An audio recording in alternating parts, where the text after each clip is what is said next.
Good morning, dear friends. What a blessing to be here with you. Good night, good evening, good afternoon, whichever way, time and place you're watching this program. Welcome. It's always a blessing and an honor to be here with you and with the wisdom of Andre Luiz. We thank him and we thank Chico Xavier for their work that has brought to you and I today chapter 15 of the book Green Light um, by Andre Luiz. And today's chapter is about seeing and hearing. So what we see as we go about the world, how we perceive the world around us through the lenses of our vision, and also what we hear, how to hear and how to see. Isn't that a wonderful way for us to think about our actions and our activities during the day? And I always will say, quote, vision and hearing should be developed as much as words and manners, unquote. So he's saying that those are tools, those are things that we can work on and develop. The same way we develop our endurance when we exercise, we develop our intellect when we study, we develop our moral qualities when we apply these teachings in our daily lives. We can develop our vision and hearing. Because when you are looking at something in its pure sense, the light is being captured by your eye. Those inputs are being transduced and transmitted to your brain, and your brain is interpreting the images. The same with hearing, when you're hearing something. But we need to go one step past just the physical and biological elements and actually learn how to look at things and how to hear things. And let's see, he will give us very practical tips on how to develop those two senses. He says, when visiting any home, let us thank the kindness extended to us by the host without paying attention to a possible untidiness in the place, unquote. How many times we go somewhere, even if it's just a workplace, an office, someone's home, we get a ride with someone, the first thing we notice is what's wrong with it. He says, let's first thank the kindness of those who are hosting us. We take in the fact that someone is welcoming us in their homes, and then we don't look for defects. We look for the good in that gesture. In reverse, when you're welcoming someone into your home, remember they're bringing with them their thoughts, their feelings, their vibratory tones, their spirit friends with them. So it's when you're inviting someone into your home, into your workplace, or to go somewhere with you, it's very important that we are very protective of the spiritual environment around us. So we are in a healthy environment, we're protected, so on and so forth. So go to places, feel welcomed instead of looking for the defects.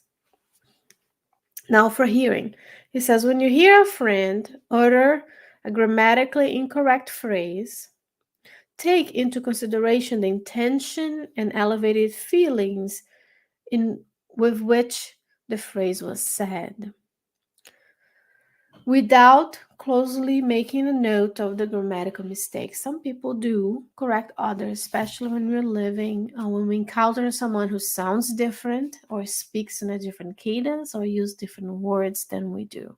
The first instinct is to correct them. First of all, we need to ask them if they would like to be corrected.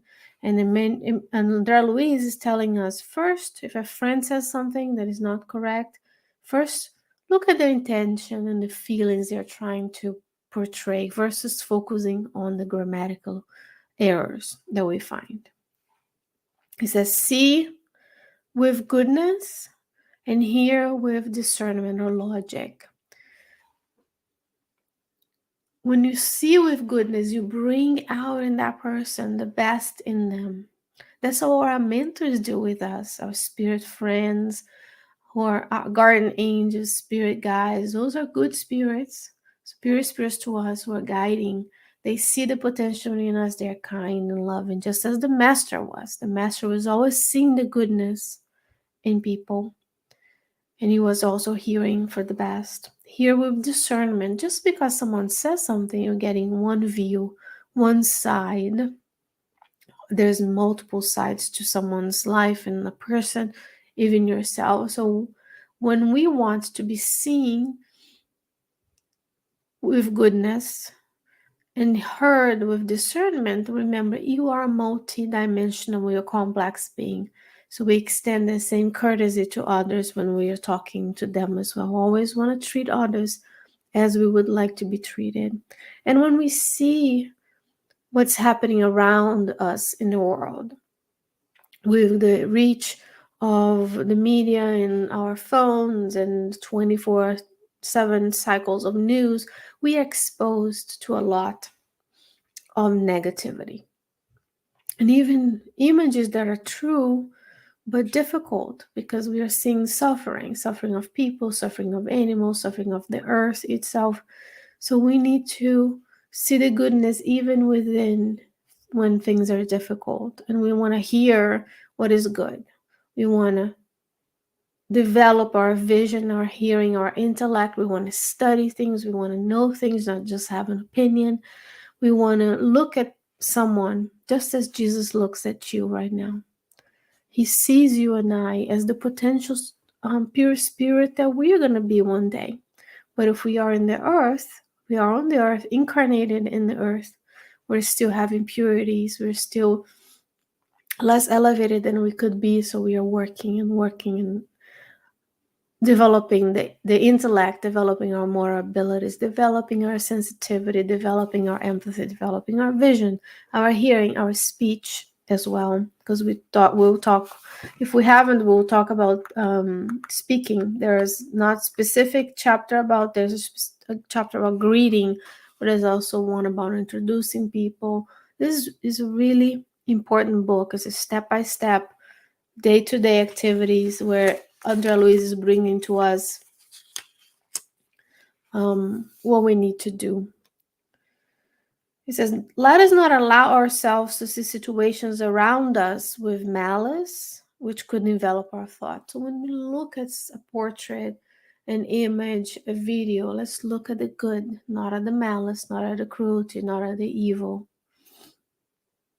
When you hear an uncomfortable joke about people and happenings, or untasteful jokes, which we do without even realizing, Luiz says, let us have enough courage to put them in the file them in the area of silence, in the silence file. So let's say someone says something inappropriate. You can kindly tell them, hey, this is not an appropriate way to speak about people. Remember if this is someone was saying some inappropriate joke about you, wouldn't you want someone to step up? And that's here. And if that joke, you're around that joke, you hear it, someone comes tell you something about someone, he says, let us have enough courage to put these comments, these jokes, into the file of silence. In the book Calmness by Emmanuel brings to us this importance of the silence, speaking, seeking the good, letting the malice, the jokes, the negative opinions die within you so you don't pass it along to someone else. We have enough courage to just keep it so the evil stops in we have the power to stop evil by not propagating these jokes, not repeating things that are insensitive. Remember, we are in 2022. This is when this first airs. So there's no excuse to not know that there are different people in the world. There are different experiences. There are different cultures, that we all are very complex, beautiful individuals. And things that we used to do in the past that were acceptable are no longer. So we need to grow as the planet progresses and we morally evolve. We need to grow and adapt to the new times.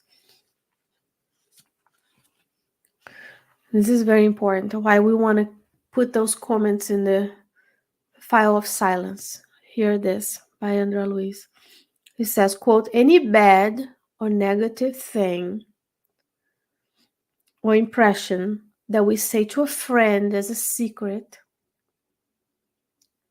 is the same as if we were giving poison through their ears, unquote. So when we utter a word that is negative towards ourselves, the people who are listening or others, we are poisoning the ears of people. Look at the